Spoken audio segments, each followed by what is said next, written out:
So next up we have David Farley. We're very lucky to have these coaches come today. David is another Institute of Physics coach, and David's going to talk to you about measuring the speed of sound using resonance. Thank you, David. Thank you. Just wait for the screen share. There we go.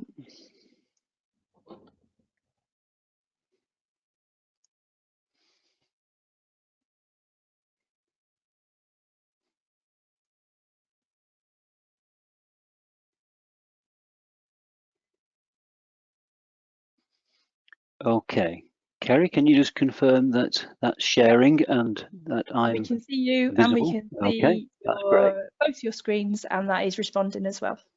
Okay, that's excellent. All right, well, good afternoon, everybody. Good to be with you. So as Dave said, my name is David Farley, a physics coach with IOP, and have been doing that for just over 2.5 years now. Prior to that, I had over 30 years teaching physics in Wigan. So physics is very much where the heart is. Okay, so I'm going to give you now sort of two very simple methods for measuring the velocity of sound, which sort of use a little bit of a sort of modern technology as well as some old stuff as well. So first of all, we'll just go ahead with having a little bit look at some of the background to what we're doing here. I'm going to assume then, as a sort of prerequisite knowledge for this little session, that you understand or grasp the concept of resonance and stationary waves. Okay, well, there's a great many musical instruments, of course, rely on vibrating air columns in order to produce the sound, differing principally between different groups of instruments in the way in which the sound is actually vibrated and got moving. But the physics going on in each one is sort of fundamentally the same. I've picked out here the xylophone as a particular example because the thing principally making the sound when you strike the xylophone is the wooden blocks vibrating. But on their own, they would be quite quiet. And as you can see on this particular picture here, if I just pick up my little spotlighter here, you can see underneath here you've got resonant tubes underneath each block, and each of these tubes is tuned to the same frequency as the block above it, so that when you strike the block, the air in the tube will resonate, and in this case the tubes are being used to sort of amplify the sound. So a quick look then at what is actually happening inside the pipes. I've got here a little graphic of my boom whacker tubes, which you can also see in my little sort of demonstration area over to the right. These are just hollow tubes, I think made principally for the primary classroom, and they are the right length so that when you hit them, they make certain notes. And I think the idea is you give each child a tube which they can whack on the edge of the desk, and it gives a certain note so you can sort of play tunes with them. But they serve to sort of illustrate my case here. So this is just a quick run through of what is happening inside the tubes. We've got effectively a standing wave set up inside the tube. It's sometimes difficult for children to appreciate that waves will reflect even at an open end rather than a closed end, but waves will reflect whenever there is a change in the medium or in the ability for particles to move, and so you will get reflections at open ends as well. And what you've got here in this fundamental vibration is antinodes at the ends. So you've got the particles at the ends vibrating a lot, the particles partway down vibrating a bit, and the one in the middle not vibrating at all. And that gives you the standing wave. Now, it's very common in textbooks to display the extent of each particle movement graphically. So get my little spotlighter again. So this particle here, which moves quite a lot, we're displaying its the extent of its displacement vertically here when its movement is actually sort of horizontally on the screen. This one doesn't move as much, and this one doesn't move at all. So this line here and this one taken half a cycle later effectively sort of represents graphically the extent to which these particles can move. Very important when you're doing this with students, of course, to point out that although this now looks like a transverse wave, in fact, all we've got in this tube is the longitudinal movement of particles, and this is just a graphical representation. What you'll also notice if you look at the graphical representation is that the wave does in fact stick out at the end of the tube, at either end. So we've got what we call the end correction at either end of the tube there.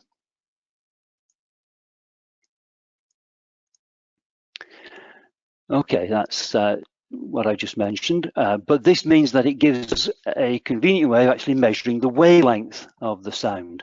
So if we're taking it approximately and we are ignoring the end correction, then this in fact represents half a wavelength, and the wavelength is therefore twice the length of the tube.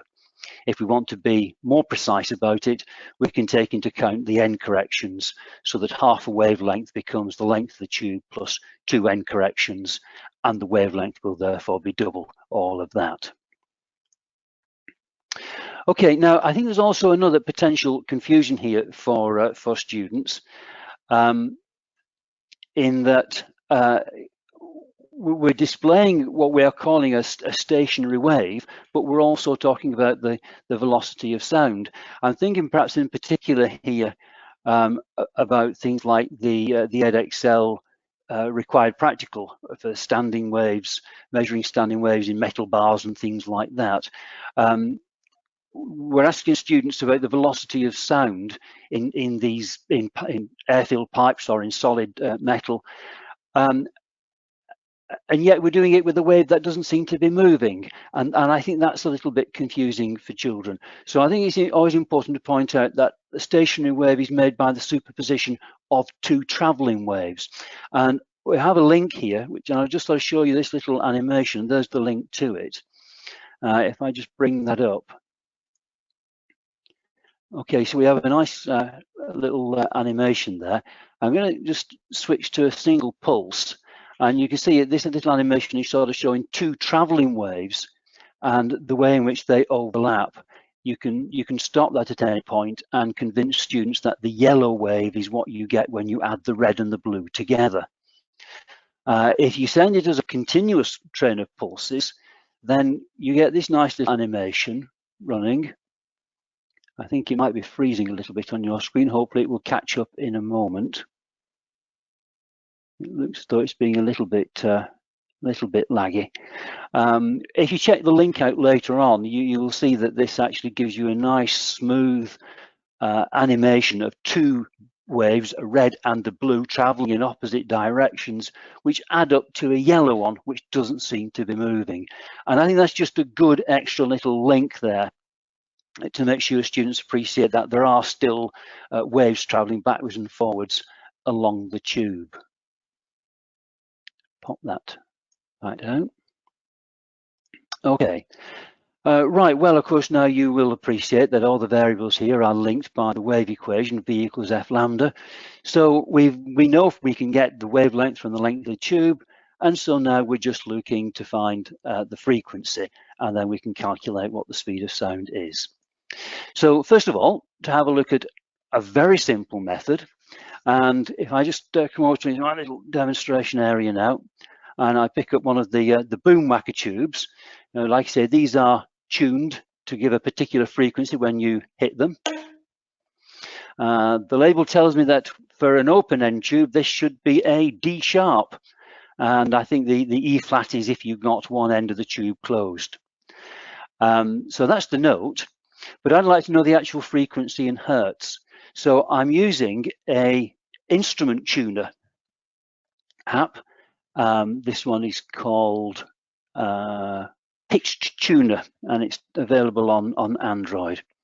And basically this will tell me the actual frequency of the tube, and it's designed for tuning in instruments, so it will also give me the note at the top and tell me how far out I am from it. So if I just hit the tube there, you can see that's responding. It said D sharp on the side of the tube, and that's what I seem to be getting. And if I just zoom the camera in a little bit on the tuner there, then hopefully you can see I'm getting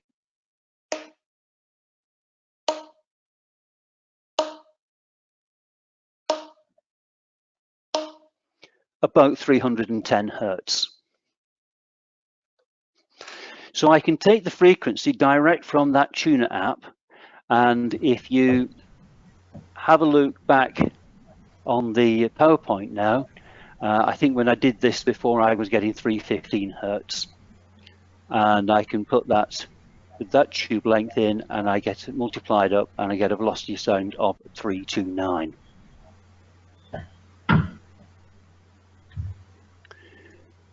Okay, so if that was a very simple method, here is the simple method. Now, in this case, we're going to try and use resonance to find the frequency of each tube. And I'm going to do this using a tone generator app, which will play a vibration into the end of the pipe, and we're going to listen for the resonance. Now, when we were trying this out, we found difficulty with microphones actually picking the tone up. So what we're going to do here now is Kerry is going to post in the chat a link, there it goes, to a YouTube video of me actually doing the experiment. So what we're going to ask you to do now is to click on that link and watch the YouTube clip. It takes about 3.5 minutes, and then we'll give you about just over 4 minutes to have a look at that, and then we'll come back and I'll just finish this session. Okay, I'll leave you now to click on the link.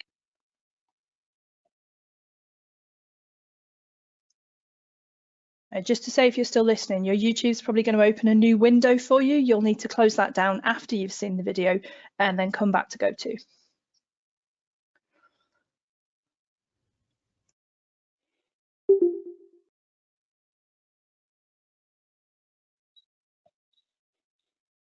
David, can I just ask you, lots of people asking, could you type the name of your tuning app in the chat, please? I can. Thank you.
David, just while you're, there's one interesting question that I don't know whether you've seen. Just to give you time to think. If not, we can pick this up afterwards. Graham is answering lots of things. Does anyone have a good link to an explanation of why we have a reflection of the initial sound wave for a double-ended open pipe? Double open-ended pipe, sorry. Yes, Graham has been answering that as well, hasn't he? And it's effectively changing impedance, isn't it? Rarefied air gets to the end, the air on the outside is at atmospheric pressure, so that will rush in. And if you get your compacted air at the end, which is at greater pressure, that will rush out, and that's going to make the air come in when a rarefied bit gets to the end. 635.6 Hertz, and that obviously will be the resonant frequency of the cardboard tube.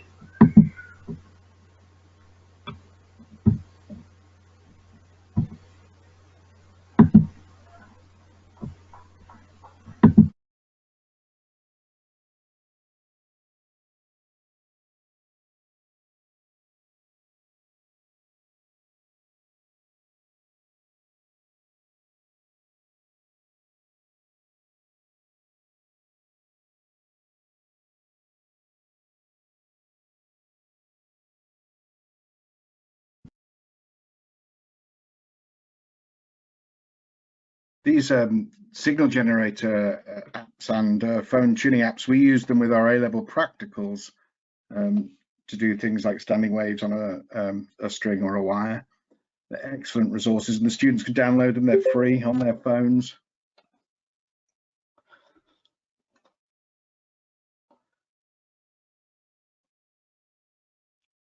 Just to say to people that may be back, if you missed the very beginning of the session, then as you can see, we're running with webcam switched off apart from the presenter because it speeds up the connection and makes it less laggy, we've found.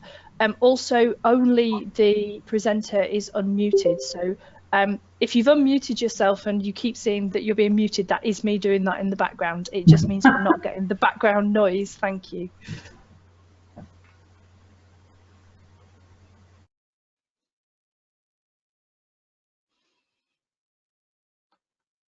And just to add to that, there will be an opportunity at the very end, hopefully for a few questions and a bit of discussion. Dave Cotton, how are we doing? Have you finished the video?